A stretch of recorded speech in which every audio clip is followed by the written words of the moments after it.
ਦਰਸ਼ਕੋ ਫਿਰ ਦੁਬਾਰਾ ਤੁਹਾਡਾ ਸਵਾਗਤ ਹੈ ਪ੍ਰੋਗਰਾਮ ਸੱਚੋ ਸੱਚ ਵਿੱਚ। ਜੀ ਡਾਕਟਰ ਸਾਹਿਬ, ਸਾਡੇ ਕੋਲ ਅਗਲਾ ਫੇਸਬੁੱਕ ਮੈਸੇਜ ਆਇਆ ਹੈ ਅਮਨ ਧਨੋਆ ਜੀ ਦਾ। ਸਾਡੀ ਬਾਬਾ ਰਣਜੀਤ ਸਿੰਘ ਢੱਡਰੀਆਂ ਵਾਲਿਆਂ ਤੇ ਹਮਲੇ ਸੰਬੰਧੀ ਵੀਡੀਓ ਤੇ ਲਿਖਦੇ ਹਨ, ਗਊ ਟੈਕਸ ਦੇ ਬਹਾਨੇ ਚੋਣ ਫੰਡ ਇਕੱਠਾ ਕੀਤਾ ਜਾ ਰਿਹਾ ਹੈ ਕਿ ਖੁੱਲ ਕੇ ਸਮੈਕ ਸ਼ਰਾਬਾਂ ਵੰਡੀਆਂ ਜਾ ਸਕਣ। ਇਹਨਾਂ ਪੰਜਾਬ ਦਾ ਦਿਵਾਲਾ ਕੱਢ ਕੇ ਰੱਖ ਦਿੱਤਾ ਹੈ। 15,000 ਰੁਪਇਆ ਡਾਕਟਰ ਨੂੰ ਤਨਖਾਹ ਹੈ ਤੇ ਤਕਰੀਬਨ ਬਾਕੀਆਂ ਦਾ ਵੀ ਇਹੋ ਹਾਲ ਹੈ। ਇਹਨਾਂ ਨੂੰ ਪਤਾ ਹੈ ਕਿ ਜੇ ਵੈਸੇ ਟੈਕਸ ਵਧਾਇਆ ਤਾਂ ਲੋਕ ਰੋਲਾ ਪਾਉਣਗੇ। ਨਾਲ ਦੇ ਬਾਨੀਆਂ ਬੀਜੇਪੀ ਨੇ ਸਕੀਮ ਦੇ ਦਿੱਤੀ ਹੋਣੀ ਹੈ। ਵੈਸੇ ਗਊਸ਼ਾਲਾਵਾਂ 'ਚ ਜਾ ਕੇ ਦੇਖਿਆ ਜਾ ਸਕਦਾ ਹੈ ਕਿ ਗਊਆਂ ਦਾ ਹਾਲ ਕੀ ਹੈ। ਹੱਡ ਉਹਨਾਂ ਦੇ ਨਿਕਲੇ ਪਏ ਨੇ। ਇਹਨਾਂ ਲੋਕਾਂ ਨੂੰ ਹੱਥ ਦਿਖਾਉਣੇ ਚਾਹੀਦੇ ਨੇ। ਜੰਗਲੀ ਬੈਠਾ ਖਾਲਸਾ ਜ਼ਰੂਰ ਪੜੇਗਾ। ਜੀ ਡਾਕਟਰ ਸਾਹਿਬ, ਮੇਰੇ ਖਿਆਲ ਇਸੇ ਥੀਮ ਤੇ ਇੱਕ ਹੋਰ ਮੈਸੇਜ ਹੈ, ਵੀ ਪੜ੍ਹ ਦਿਓ। ਜੀ ਡਾਕਟਰ ਸਾਹਿਬ, ਸੁਰਜੀਤ ਕਾਲੋ ਜੀ ਕਾਮਾਗਾਟਾ ਮਾਰੂ ਘਟਨਾ ਤੇ ਕੈਨੇਡੀਅਨ ਸਰਕਾਰ ਦੀ ਮੁਆਫੀ ਸੰਬੰਧੀ ਸਾਡੀ ਵੀਡੀਓ ਤੇ ਲਿਖਦੇ ਹਨ, ਪਹਿਲਾਂ ਇਹ ਲੋਕ ਕਾਲੀ ਮਾਤਾ ਨੂੰ ਖੁਸ਼ ਕਰਨ ਵਾਸਤੇ ਪਸ਼ੂਆਂ ਦੀ ਬਲੀ ਦੇ ਕੇ ਵਰ ਜਾਂ ਸ਼ਰਾਫ ਮੰਗਦੇ ਸੀ। ਹੁਣ ਇਹਨਾਂ ਨੇ 1947 ਤੋਂ ਬਾਅਦ ਭਾਰਤ ਮਾਤਾ ਨੂੰ ਖੁਸ਼ ਕਰਨ ਵਾਸਤੇ ਘੱਟ ਗਿਣਤੀਆਂ ਵਿੱਚੋਂ ਸਭ ਤੋਂ ਵੱਧ ਸਿੱਖਾਂ ਦੀ ਬਲੀ ਦੇ ਰੂਪ ਵਿੱਚ ਚਾੜਿਆ ਹੈ। ਜੀ ਡਾਕਟਰ ਸਾਹਿਬ, ਅਮਨ ਧਨੋਆ ਜੀ ਦਾ ਬਹੁਤ ਬਹੁਤ ਸ਼ੁਕਰੀਆ। ਉਹਨਾਂ ਨੇ ਸਾਨੂੰ ਲਿਖਿਆ, ਉਹਨਾਂ ਦਾ ਹਮੇਸ਼ਾ ਹੀ ਬੜਾ ਇੰਟੈਲੀਜੈਂਟ ਕਾਮੈਂਟ ਹੁੰਦਾ ਔਰ ਬੜੀ ਰੈਗੂਲਰਲੀ ਉਹ ਮੋਨੀਟਰ ਕਰਦੇ ਨੇ ਔਰ ਕਈ ਵਾਰ ਕ੍ਰੀਏਟਿਵ ਗੱਲ ਤਾਂ ਉਹ ਕਰਦੇ ਹੀ ਨੇ। ਜਿਵੇਂ ਅਸੀਂ ਪਿੱਛੇ ਜੇ ਸਟੈਚੂ ਦੀ ਗੱਲ ਹੋਈ ਕਿ ਕੇਜਰੀਵਾਲ ਨੇ ਕਿਹਾ ਕਿ ਹੋਏਗਾ, ਸੋ ਉਹਨਾਂ ਨੇ ਪੁਆਇੰਟ ਆਊਟ ਕੀਤਾ ਵੀ ਹੋ ਸਕਦਾ ਇਹ ਖਬਰ ਪਲਾਂਟ ਹੋਏ, ਬਾਦਲ ਕੇ ਜਾਂ ਦੂਜੇ ਕਰ ਰਹੇ ਹੁਣ। ਸੋ ਉਹ ਹਰ ਗੱਲ ਦੇ ਉੱਤੇ ਅੱਖ ਰੱਖਦੇ ਨੇ। ਜਿਹੜਾ ਜ਼ਿਕਰ ਗਊ ਟੈਕਸ ਦਾ, ਜਿਹਨੂੰ ਕਾਊ ਸੈਸ ਕਿਹਾ ਗਿਆ ਔਰ 100 ਕਰੋੜ ਤੋਂ ਜ਼ਿਆਦਾ ਉਹਨਾਂ ਨੇ ਰੇਜ਼ ਕਰਨਾ, ਇਹਦੇ ਨਾਲ ਬੀਜੇਪੀ ਦੇ ਕੰਸਰਨਡ ਮਿਨਿਸਟਰ ਨੇ ਇਸ ਬਾਰੇ ਕਿਹਾ ਜੀ ਇੰਨੀਆਂ ਮਿਊਨਿਸਪਲ ਕਮੇਟੀਆਂ ਨੇ ਪਾਸ ਕਰਤਾ, ਇੰਨੀਆਂ ਕਰਨਗੀਆਂ। ਉਹਨਾਂ ਨੇ ਕਿਹਾ ਕਿ ਵੀ ਇਹ ਉਹਨਾਂ ਦਾ ਤਰੀਕਾ ਵੀ ਜੇ ਹੁਣ ਵੈਸੇ ਇਲੈਕਸ਼ਨ ਈਅਰ ਆ ਰਿਹਾ, ਜੇ ਇਹ ਵਧਾਉਣ ਟੈਕਸ ਲਾਉਣ ਤੇ ਤਾਂ ਜਿਹੜਾ ਉਹ ਲੋਕਾਂ 'ਚ ਅਨਪੋਪੂਲਰ ਹੋਣਗੇ। ਸੋ ਇਹਨਾਂ ਨੇ ਇਹ ਚੋਣ ਫੰਡ ਇਕੱਠਾ ਕਰਨਾ ਹੈ ਔਰ ਜੋ ਹਾਲ ਹੈ ਲੋਕਾਂ ਦਾ, ਔਰ ਈਵਨ ਡਾਕਟਰ ਜਿਹੜੇ ਕੁਆਲੀਫਾਈਡ ਨੇ ਉਹਨਾਂ ਦੀ 15,000 ਰੁਪਈਆ ਸਿਰਫ ਤਨਖਾਹ ਹੈ। ਉਹਨਾਂ ਨੇ ਕਿਹਾ ਵੀ ਜੀ ਇਹੋ ਜਿਹੀ ਸਕੀਮ ਜਿਹੜੀ ਹੈ ਉਹ ਬਾਣੀਆਂ ਹੀ ਦੇ ਸਕਦਾ ਕਿ ਵੀ ਇਸ ਬਹਾਨੇ ਨਾਲ 100 ਕਰੋੜ ਤਾਂ ਕਿ ਸ਼ਰਾਬ ਔਰ ਸਮੈਕ ਇਹ ਚੋਣਾਂ 'ਚ ਵੰਡ ਸਕਣ। ਔਰ ਉਹਨਾਂ ਨੇ ਜੰਗਲੀ ਵਸਤੇ ਖਾਲਸਾ ਜ਼ਾਹਰ ਹੈ ਵੀ ਡਾਇਸਪੋਰਾ ਸਿੱਖਾਂ ਵਾਲੀ ਇਹ ਇਸ਼ਾਰਾ ਹੈ ਕਿ ਵੀ ਬੋਡੀ ਕਰੇ।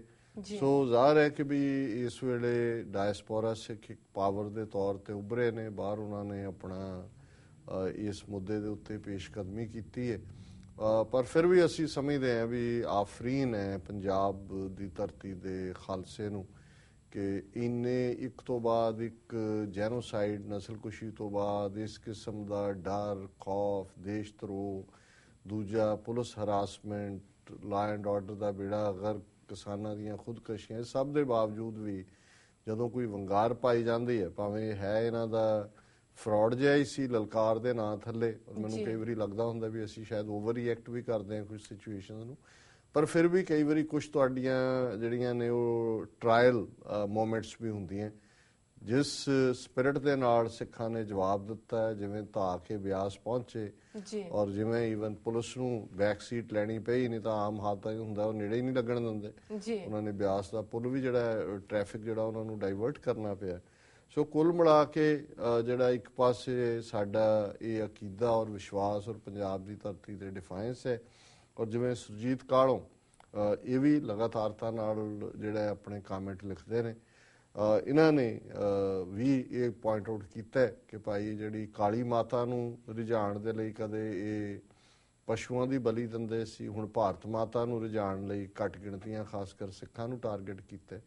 ਔਰ ਇਨਫੈਕਟ ਜਦੋਂ ਅਸੀਂ ਸਰ ਕਪੂਰ ਸਿੰਘ ਵਰਗੇ ਜਿਹੜੇ ਸਾਡੇ ਫਿਲਾਸਫਰ ਨੇ ਉਹਨਾਂ ਦਾ ਐਨਾਲਿਸਿਸ ਦੇਖਦੇ ਹਾਂ ਤੇ ਭਾਰਤ ਮਾਤਾ ਨੂੰ ਜਿਓਗ੍ਰਾਫਿਕਲੀ ਹੀ ਨਹੀਂ ਸਪਿਰਿਚੁਅਲੀ ਅਨਬ੍ਰੇਕੇਬਲ ਸਾਬਤ ਕਰਨ ਲਈ ਉਸ ਨੂੰ ਕਾਲੀ ਮਾਤਾ ਦਾ ਰੂਪ ਹੀ ਦਿੱਤਾ ਗਿਆ। ਔਰ ਇਹੀ ਕਾਰਨ ਸੀ ਕਿ ਵੀ ਜਿਹੜਾ ਉਸ ਕਾਲੀ ਮਾਤਾ ਦੇ ਨੂੰ ਤੋੜਨ ਦੀ ਕੋਸ਼ਿਸ਼ ਕਰੇਗਾ ਜਾਂ ਉਸ ਦਾ ਕੋਈ ਅੰਗ ਭੰਗ ਕਰੇਗਾ, ਉਸ ਨੂੰ ਫਿਰ ਉਹੀ ਹੈ ਜੋ ਕਿ ਜਿਵੇਂ ਇਹਨਾਂ ਦੀਆਂ ਉਹ ਮਿਸਟਿਕ ਜਿਹੜੀ ਕਹਾਣੀਆਂ ਨੇ ਮਾਈਥੋਲੋਜੀਕਲ, ਉਹਦੇ 'ਚ ਇਹਨਾਂ ਦੀਆਂ ਦੇਵੀਆਂ ਕਾਲੀ ਹੋਏ, ਕਲਕੱਤੇ ਵਾਲੀ ਔਰ ਦੁਰਗਾ ਦੂਜਾ, ਉਹ ਫਿਰ ਰਾਖਸ਼ਾਂ ਦੇ ਖੂਨ ਦਾ ਖੱਪਰ ਜਿਹੜਾ ਪਾਤਰ ਹੁੰਦਾ ਹੈ ਉਹ ਪੀਂਦੀਆਂ ਨੇ ਔਰ ਉਹ ਉਹਨਾਂ ਦੀ ਖੁਰਾਕ ਹੁੰਦੀ ਹੈ। ਉਹਦਾ ਭਰਿਆ ਉਹਦੇ ਹੱਥ ਦੇ ਵਿੱਚ ਜਿਹੜਾ ਭਰਿਆ ਹੀ ਉਹ ਖੱਪਰ ਲਹੂ ਨਾਲ ਹੁੰਦਾ ਹੈ।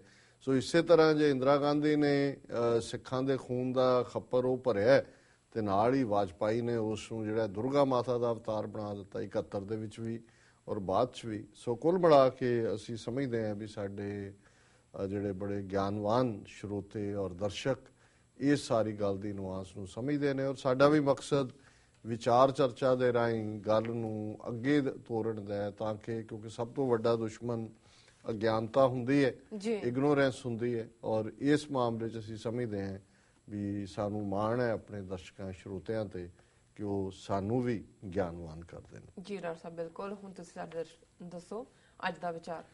ਅੱਜ ਦੇ ਵਿਚਾਰ ਲਈ ਅਸੀਂ ਗੌੜੀ ਕਬੀਰ ਜੀ ਦਾ ਸ਼ਬਦ ਚੁਣਿਆ ਜੀ।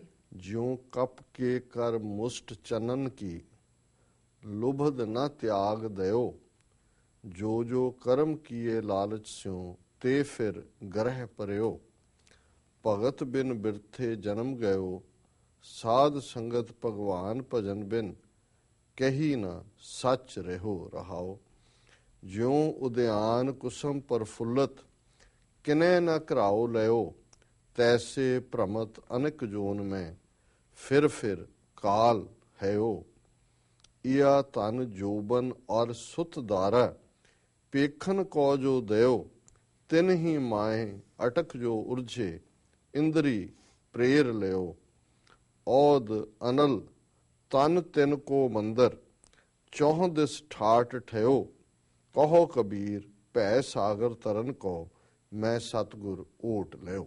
ਜੀ। ਕਬੀਰ ਸਾਹਿਬ ਨੇ ਇਸ ਸ਼ਬਦ ਦੇ ਵਿੱਚ ਇਸ ਗੱਲ ਦੇ ਉੱਤੇ ਹੀ ਜ਼ੋਰ ਦਿੱਤਾ ਹੈ ਕਿ ਜਿਹੜਾ ਜੀਵਨ ਬੰਦਗੀ ਤੋਂ ਬਿਨਾਂ ਉਸ ਦਾ ਕੋਈ ਅਰਥ ਨਹੀਂ ਹੈ, ਉਹ ਬੇਕਾਰ ਹੈ, ਉਹ ਭਟਕਦਾ ਹੈ, ਜਨਮਾਂ ਜਨਮਾਂ ਦੀ ਮਾਰਚ ਹੈ। ਔਰ ਉਹਦੇ 'ਚ ਉਹਨਾਂ ਨੇ ਕਿਹਾ ਵੀ ਕਿਉਂ ਮਨੁੱਖ ਬੰਦਗੀ ਤੋਂ ਬਿਨਾਂ ਭਟਕਦਾ ਹੈ, ਕਿਉਂਕਿ ਉਹ ਲਾਲਚ ਦੇ ਵਿੱਚ ਫਸਿਆ ਹੈ, ਉਹ ਪਰਿਵਾਰ ਦੇ ਕੁਟੁੰਬ ਦੇ ਇਸਤਰੀ ਦੇ ਬੱਚਿਆਂ ਦੇ ਜਾਂ ਇਸਤਰੀ ਬੱਚਿਆਂ ਲਈ ਬਾਪ ਔਰ ਪਤੀ ਦੇ ਮੋਹ 'ਚ ਫਸਿਆ ਜੀ। ਔਰ ਇਸ ਦੇ ਲਈ ਉਹਨਾਂ ਨੇ 2-3 ਉਦਾਹਰਨਾਂ ਜਿਹੜੀਆਂ ਨੇ ਅਲੰਕਾਰ ਇਸਤੇਮਾਲ ਕੀਤੇ ਨੇ ਔਰ ਬਨਾਰਸ ਦੇ ਵਿੱਚ ਬਾਂਦਰ ਕਾਫੀ ਹੁੰਦੇ ਨੇ। ਸੁਖਬੀਰ ਸਾਹਿਬ ਦੇ ਕਾਫੀ ਸ਼ਬਦਾਂ 'ਚ ਬਾਂਦਰ ਦਾ ਅਲੰਕਾਰ ਅੱਡ-ਅੱਡ ਕੌਂਟੈਕਸਟ ਦੇ ਵਿੱਚ ਇਸਤੇਮਾਲ ਹੋਇਆ। ਬਾਂਦਰ ਦੇ ਲਈ ਇੱਕ ਸ਼ਬਦ ਕੱਪ ਹੈ, ਉਸ ਤੋਂ ਪਹਿਲਾਂ ਅਸੀਂ ਦੇਖਿਆ ਕਿ ਮਰਕਟ ਵੀ ਇੱਕ ਸ਼ਬਦ ਇਸਤੇਮਾਲ ਹੋਇਆ। ਸੋ ਕਬੀਰ ਸਾਹਿਬ ਕਹਿੰਦੇ ਨੇ ਕਿ ਜਿਸ ਤਰ੍ਹਾਂ ਬਾਂਦਰ ਛੋਲਿਆਂ ਦੀ ਮੁੱਠ ਭਰ ਲੈਂਦਾ ਹੈ ਉਸ ਕੁੱਜੇ ਚੋਂ ਤੇ ਲਾਲਚ ਵਸ ਉਸ ਨੂੰ ਛੱਡਦਾ ਨਹੀਂ ਤੇ ਉਸ ਨੂੰ ਆ ਕੇ ਫੜ ਲਿਆ ਜਾਂਦਾ ਹੈ। ਇਸ ਕਿਉਂਕਿ ਲੋਭ ਹੀ ਉਸ ਦੇ ਮੌਤ ਦਾ ਕਾਰਨ ਬਣਦਾ, ਉਹਦੇ ਫੜੇ ਜਾਣ ਦਾ ਕਾਰਨ ਬਣਦਾ ਹੈ। ਇਵੇਂ ਮਨੁੱਖ ਵੀ ਲੋਭੀ ਹੈ ਔਰ ਜੋ ਜੋ ਕਰਮ ਕੀਏ ਲਾਲਚ ਸਿਓ ਤੇ ਫਿਰ ਗ੍ਰਹਿ ਪਰਿਓ ਕਿ ਇਸੇ ਤਰ੍ਹਾਂ ਜਿਹੜੇ ਲਾਲਚ ਵਸ ਅਸੀਂ ਕੰਮ ਕਰਦੇ ਹਾਂ ਸਾਰੇ ਆ ਕੇ ਸਾਡੇ ਗਲ ਪੈਂਦੇ ਨੇ। ਭਗਤੀ ਤੋਂ ਬਿਨਾਂ ਜਨਮ ਵਿਰਥ ਹੈ ਔਰ ਸਾਧ ਸੰਗਤ ਦੇ ਵਿੱਚ ਮਿਲ ਕੇ ਭਗਵਾਨ ਦੇ ਭਜਨ ਤੋਂ ਬਿਨਾਂ ਕਿਤੇ ਵੀ ਅਸੀਂ ਟਿਕ ਨਹੀਂ ਸਕਦੇ। ਸੱਚ ਇਹੀ ਹੈ। ਫਿਰ ਉਹਨਾਂ ਨੇ ਦੂਸਰਾ ਅਲੰਕਾਰ ਜੰਗਲੀ ਫੁੱਲ ਦਾ ਦਿੱਤਾ ਹੈ ਜਿਉਂ ਉਦਿਆਨ ਕੁਸਮ ਪ੍ਰਫੁੱਲਤ ਕਿਨੇ ਨਾ ਘਰਾਓ ਲਿਓ। ਜੇ ਜੀਵਨ ਦੇ ਵਿੱਚ ਪਰਉਪਕਾਰ ਨਹੀਂ ਹੈ ਤੇ ਫਿਰ ਜੰਗਲ ਦੇ ਉਸ ਫੁੱਲ ਵਾਂਗ ਹੈ ਜਿਹਦੇ 'ਚ ਭਾਵੇਂ ਖੁਸ਼ਬੂ ਸੀ ਪਰ ਉਹ ਵਾਈਲਡ ਉਸ ਸੀ, ਉਹਦੀ ਖੁਸ਼ਬੂ ਕਿਸੇ ਨੇ ਨਹੀਂ ਮਾਣੀ ਔਰ ਉਸੇ ਤਰ੍ਹਾਂ ਹੀ ਉਹ ਖੁਸ਼ਬੂ ਨੂੰ ਕੋਈ ਵੀ ਜਿਹਨੇ ਨਹੀਂ ਮਾਣਿਆ ਉਹ ਫੁੱਲ ਦੀ ਡੈਥ ਹੋ ਗਈ, ਫੁੱਲ ਜਿਹੜਾ ਕੁਮਲਾ ਗਿਆ। ਤੈਸੇ ਭ੍ਰਮਤ ਅਨਕ ਜੋਨ ਮੈਂ ਫਿਰ ਕਾਲ ਹੈ। ਇਸੇ ਤਰ੍ਹਾਂ ਜਿਹੜੇ ਮਨੁੱਖ ਕਿਸੇ ਦੇ ਕੰਮ ਨਹੀਂ ਆਉਂਦੇ, ਰੱਬ ਦੀ ਯਾਦ 'ਚ ਨਹੀਂ ਆਪਣਾ ਜੀਵਨ ਗੁਜ਼ਾਰਦੇ, ਉਹ ਵੀ ਭਰਮਦੇ ਰਹਿੰਦੇ ਨੇ, ਉਹਨਾਂ ਦਾ ਕਿਸੇ ਨੂੰ ਕੋਈ ਫਾਇਦਾ ਨਹੀਂ ਹੁੰਦਾ। ਇਹ ਆ ਧਨ ਜੋਬਨ ਅਰ ਸੁਤ ਦਾਰਾ ਪੇਖਨ ਕੋ ਜੋ ਦਿਓ ਕਿ ਧਨ ਜਵਾਨੀ ਸੁੱਤ ਪੁੱਤਰ ਨੂੰ ਕਹਿੰਦੇ ਨੇ, ਦਾਰਾ ਇਸਤਰੀ ਨੂੰ ਕਹਿੰਦੇ ਨੇ। ਇਹਨਾਂ ਨੂੰ ਇਵੇਂ ਹੀ ਸਮਝੋ ਜਿਵੇਂ ਇਹ ਵੇਖਣ ਲਈ ਨੇ, ਵਿਖਾਵੇ ਲਈ ਨੇ। ਵਿਖਾਵੇ ਦਾ ਮਤਲਬ ਹੈ ਵੀ ਇਹਨਾਂ ਨਾਲ ਪ੍ਰੀਤ ਲਾ ਕੇ ਨਾ ਬਹਿ ਜਾਓ ਕਿ ਵੀ ਇਹਨਾਂ ਤੋਂ ਤੁਹਾਡਾ ਸਾਰਾ ਸਮਾਂ ਹੀ ਪਰਿਵਾਰ ਦੇ ਵਿੱਚ ਗਰਸਿਆ ਜਾਏ। ਔਰ ਇਵੇਂ ਹੀ ਔਰਤ ਲਈ ਹੈ ਕਿ ਉਹਦੇ ਲਈ ਪਤੀ ਜਾਂ ਉਹ ਘਰ ਹੀ ਨਾ ਹੋਏ, ਉਹਨੂੰ ਇਹ ਨਜ਼ਰ ਆਏ ਵੀ ਇਹ ਇੱਕ ਵਕਤੀ ਤੌਰ ਦੇ ਉੱਤੇ ਸੰਬੰਧ ਜੁੜੇ ਨੇ ਜਿਹਦੇ ਨਾਲ ਅਸੀਂ ਇਹਨਾਂ ਸੰਬੰਧਾਂ 'ਚ ਆਏ ਹਾਂ, ਪਰ ਸਾਡੀ ਜਰਨੀ ਹੋਰ ਹੈ ਔਰ ਸਾਡੇ ਜੀਵਨ ਦਾ ਮਕਸਦ ਹੋਰ ਹੈ। ਤਿੰਨ ਹੀ ਮਾਹੇ ਅਟਕ ਜੋ ਉਰਜੇ ਇੰਦਰੀ ਪ੍ਰੇਰ ਲਿਓ ਕਿ ਜਿਹੜੇ ਇਹਨਾਂ ਦੇ ਵਿੱਚ ਅਟਕ ਗਏ ਉਹ ਉਲਝ ਗਏ ਤੇ ਮਨ ਨੂੰ ਇੰਦਰੀਆਂ ਦੇ ਸੁੱਖ ਦੇ ਵਿੱਚ ਹੀ ਉਹਨਾਂ ਨੇ ਜੀਵਨ ਦੇ ਅਸਲ ਨੂੰ ਨਹੀਂ ਸਮਝਿਆ। ਤਾਂ ਅਖੀਰ 'ਚ ਕਬੀਰ ਸਾਹਿਬ ਨੇ ਫਰਮਾਇਆ ਔਦ ਅਨਲ ਤਨ ਤਿੰਨ ਕੋ ਮੰਦਰ ਕਿ ਜਿਹੜੀ ਔਦ ਹੈ, ਉਮਰ ਹੈ, ਇਹ ਮਨ ਨੂੰ ਅੱਗ ਹੈ ਤੇ ਜਿਹੜਾ ਸਰੀਰ ਹੈ ਇਹ ਇਵੇਂ ਹੀ ਹੈ ਜਿਵੇਂ ਕਿ ਤਿਨਕਿਆਂ ਦਾ ਬਣਾਇਆ ਘਰ ਹੈ, ਤਿਨਕੋ ਮੰਦਰ ਕਿ ਤਿਨਕਿਆਂ ਦਾ ਘਰ ਹੈ। ਤੇ ਜਿਉਂ-ਜਿਉਂ ਉਮਰ ਵਿਹਾਰ ਰਹੀ ਹੈ, ਇਹ ਮਾਨੋ ਅੱਗ ਜਿਹੜੀ ਹੈ ਇਹ ਉਮਰ ਦੇ ਸਾਲ ਖਾ ਰਹੀ ਹੈ, ਉਸ ਨੂੰ ਖਤਮ ਕਰ ਰਹੀ ਹੈ। ਔਰ ਇਨ ਦਾ ਐਂਡ ਬਾਲ ਜਵਾਨੀ ਔਰ ਬਿਰਧਫੁਨ, ਫਿਰ ਬੁਢਾਪਾ ਔਰ ਉਸ ਦਾ ਅੰਤ ਹੈ। ਚੌਦਿਸ ਠਾਠ ਠਹਿਓ ਕਿ ਇਹ ਐਵੇਂ ਜੀਵਨ ਨੇ ਇੱਕ ਅਸੀਂ ਠਾਠ ਬਣਾਇਆ ਹੋਇਆ ਇੱਕ ਸਰੀਰ ਦਾ, ਪਰ ਔਦ ਅਨਲ ਉਮਰ ਦੀ ਅੱਗ ਹੌਲੀ ਹੌਲੀ ਇਹ ਤਿਨਕਿਆਂ ਵਾਲੇ ਸਰੀਰ ਨੂੰ ਹੁਣ ਅੱਗ ਸਾੜ ਦਿੰਦੀ ਹੈ ਹਰ ਚੀਜ਼ ਨੂੰ। ਔਰ ਇਸੇ ਤਰ੍ਹਾਂ ਜਿਹੜਾ ਕੱਖਾਂ ਦਾ ਘਰ ਹੈ, ਸਾਡੀ ਬਾਡੀ, ਸਾਡਾ ਸਰੀਰ ਕੱਖਾਂ ਦਾ ਘਰ ਹੈ, ਉਮਰ ਅਨਲ ਹੈ, ਅੱਗ ਹੈ। ਕਹੋ ਕਬੀਰ ਭੈ ਸਾਗਰ ਤਰਨ ਕੋ, ਮੈਂ ਸਤਿਗੁਰੂ ਊਟ ਲਿਓ।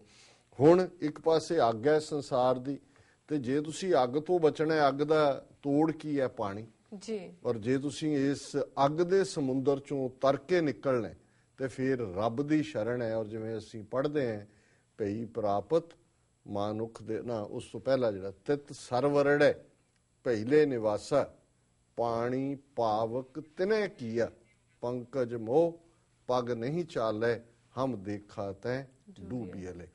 ਸੋ ਇਹ ਪੰਕਜ ਫਸਿਆ ਹੋਇਆ ਪੈਰ ਚਿੱਕੜ ਦੇ ਵਿੱਚ, ਔਰ ਇਹ ਸਰੋਵਰ ਜਿਹੜਾ ਅੱਗ ਦਾ ਸਰੋਵਰ ਹੈ, ਔਰ ਇਹਦੇ ਚੋਂ ਮੈਂ ਸਤਿਗੁਰ ਓਟ ਲਿਓ, ਸਤਿਗੁਰੂ ਦੀ ਓਟ ਨਾਲ ਇਸ ਨੂੰ ਪਾਰ ਕੀਤਾ ਜਾ ਸਕਦਾ। ਜੀ ਡਾਕਟਰ ਸਾਹਿਬ, ਤੁਹਾਡਾ ਬਹੁਤ ਬਹੁਤ ਸ਼ੁਕਰੀਆ। ਤੁਸੀਂ ਅੱਜ ਦਾ ਵਿਚਾਰ ਸਾਡੇ ਦਰਸ਼ਕਾਂ ਨਾਲ ਸਾਂਝਾ ਕੀਤਾ। ਇਸ ਨਾਲ ਆਪਣੇ ਵਿਊਅਰਸ ਕੋਲ ਨੇ ਇਜਾਜ਼ਤ। ਵਿਊਅਰਸ, ਸਾਡੇ ਪ੍ਰੋਗਰਾਮ ਦਾ ਸਮਾਂ ਇੱਥੇ ਸਮਾਪਤ ਹੁੰਦਾ। ਤੁਸੀਂ ਆਪਣੀ ਰਾਏ ਤੇ ਸੁਝਾਅ ਸਾਨੂੰ ਭੇਜਣਾ ਨਾ ਭੁੱਲਣਾ ਸਾਡੇ ਇਸ ਪਤੇ ਤੇ sos@tvg4.tv ਤੇ। ਅਸੀਂ ਆਪਣਾ ਪ੍ਰੋਗਰਾਮ ਲੈ ਕੇ ਫਿਰ ਦੁਬਾਰਾ ਤੁਹਾਡੇ ਸਾਹਮਣੇ ਹੋਵਾਂਗੇ। ਤਦ ਤੱਕ ਲਈ ਮੈਨੂੰ ਤੇ ਆਪਣੇ ਡਾਕਟਰ ਸਾਹਿਬ ਨੂੰ ਆਗਿਆ ਦਿਓ। ਦੇਖਦੇ ਰਹੋ TV4। ਬੁਲਾ ਦਿਓ ਫਤਿਹ। ਵਾਹਿਗੁਰੂ ਜੀ ਕਾ ਖਾਲਸਾ, ਵਾਹਿਗੁਰੂ ਜੀ ਕੀ ਫਤਿਹ।